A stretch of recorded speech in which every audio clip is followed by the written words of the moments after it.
नमस्कार दोस्तों, स्वागत है आप सभी का सनातन ज्ञान लोक में। आज हम जानेंगे, क्या सच में गंगा में नहाने से पाप धुल जाते हैं। इससे पहले अगर आप कुछ नया सीखना और जानना चाहते हैं तो चैनल को सब्सक्राइब जरूर करें। हिंदू धर्म में गंगा को पवित्र नदी माना गया है। महाभारत एवं पुराणों में गंगा की महत्ता एवं पवित्रता के विषय में सैकड़ों श्लोक हैं। स्कंद पुराण में गंगा के 1 सहस्र नामों का उल्लेख है। ऐसा माना जाता है कि जो कोई भी इस पवित्र नदी में एक बार डुबकी लगा लेता है उसके सारे पाप धुल जाते हैं। पर कभी आपने ये सोचा है कि आखिर ऐसा क्यों कहा जाता है? आखिर क्या कारण है कि लोग गंगा को पाप नाशिनी मानते हैं? शिव और पार्वती की कथा। पौराणिक कथा के अनुसार एक बार भगवान शिव और माता पार्वती गंगा किनारे विचरण कर रहे थे। उसी क्रम में घूमते दोनों गंगा के तट पर पहुंचे, जहां माता पार्वती ने देखा कि हजारों लोग गंगा में स्नान करने के बाद शिव का नाम लेते हुए बाहर आ रहे हैं, पर किसी के भी मुख पर मुस्कान नहीं दिख रही। यह देख माता पार्वती को आश्चर्य हुआ।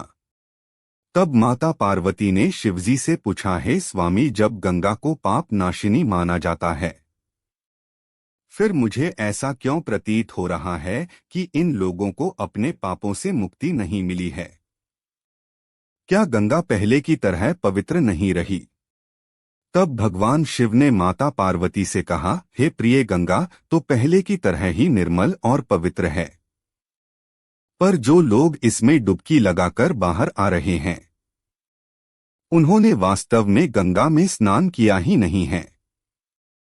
शिव की मुख से ऐसी बातें सुनकर माता पार्वती को फिर आश्चर्य हुआ और उन्होंने शिव जी से कहा कि ये कैसे संभव हो सकता है?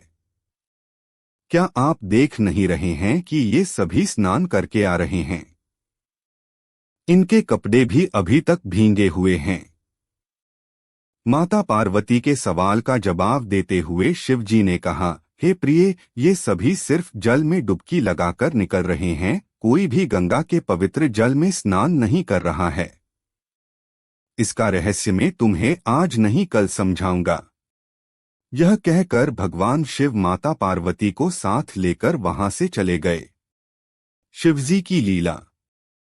दूसरे दिन भाग्य से बरसात होने लगी। बारिश के कारण चारों ओर कीचड़ ही कीचड़ हो गया। सभी रास्ते कीचड़ से भर गए। तब भगवान शिव ने एक लाचार वृद्ध का वेश धारण कर लिया। उसके बाद एक लाचार बुजुर्ग की तरह एक गड्ढे में जाकर सो गए और गड्ढे से निकलने की असफल कोशिश करने लगे। साथ ही ऊपर खड़ी माता पार्वती से कहा कि तुम आवाज लगाओ कि मेरे वृद्ध एवं असहाय पति अचानक गड्ढे में गिर गए हैं। कोई पुण्यात्मा रहम करो और गड्ढे से निकालकर मेरे पति के प्राण बचाओ। साथ ही भगवान शिव के कहे अनुसार माता पार्वती लोगों को ये बता रही थी कि जो कोई भी मेरे पति को बचाने आए उसे विश्वास हो कि उसने अपने जीवन में कोई पाप न किया हो, नहीं तो वो हाथ लगाते ही जलकर भस्म हो जाएगा। कुछ देर बाद लोग गंगा से स्नान कर उस रास्ते से निकलने लगे। सभी लोग उस महिला की बात जरूर सुनते, लेकिन महिला को देखते ही सभी के मन में पाप आ जाता। इसलिए लोग लोक लज्जा और धर्म के डर से कोई भी उस महिला के पास नहीं गया। कई लोगों ने महिला रूपी माता पार्वती से यहाँ तक कहा कि तुम इस बुढ़े को मरने के लिए छोड़ क्यों नहीं देती। कुछ लोग तो ऐसे भी आए जिन्होंने पहले तो मदद करनी चाहिए, लेकिन महिला की पाप वाली बात सुनने के बाद रुक गए। वे लोग ये सोचकर रुक जाते कि भले ही हमने गंगा में स्नान कर लिया है, लेकिन हम तो पापी हैं ही। इसी तरह कई लोग आए और माता पार्वती की बातें सुनकर वहां से चले गए। शाम हो चली, तब भगवान शिव ने माता पार्वती से कहा, देखा प्रिय, गंगा में नहाने वाला कोई भी मुझे बचाने नहीं आया। उसी समय एक युवक हाथ में जलपात्र लिए हर हर करते हुए वहां से निकला। माता पार्वती ने उसे भी वही बात बताई और मदद मांगी। पार्वती की बातें सुनकर युवक का हृदय करुणा से भर आया। उसने शिवजी को निकालने की तैयारी की। पार्वती ने रोक कर कहा कि भाई, यदि तुमने कोई पाप ना किया हो तो ही मेरे पति हो हाथ लगाना, अन्यथा जलकर भस्म हो जाओगे। क्यों नहीं धुलता है पाप? यह सुन उस युवक ने पूरे आत्मविश्वास के साथ पार्वती से कहा कि माता, मेरे निष्पाप होने में तुझे संदेह क्यों होता है?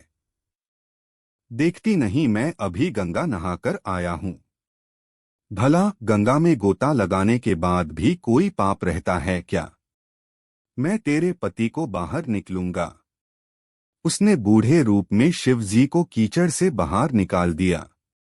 युवक के इस काम से प्रसन्न होकर शिव पार्वती ने अपना असली रूप में धारण कर लिया और युवक को आशीर्वाद देकर वहां से चल पड़े।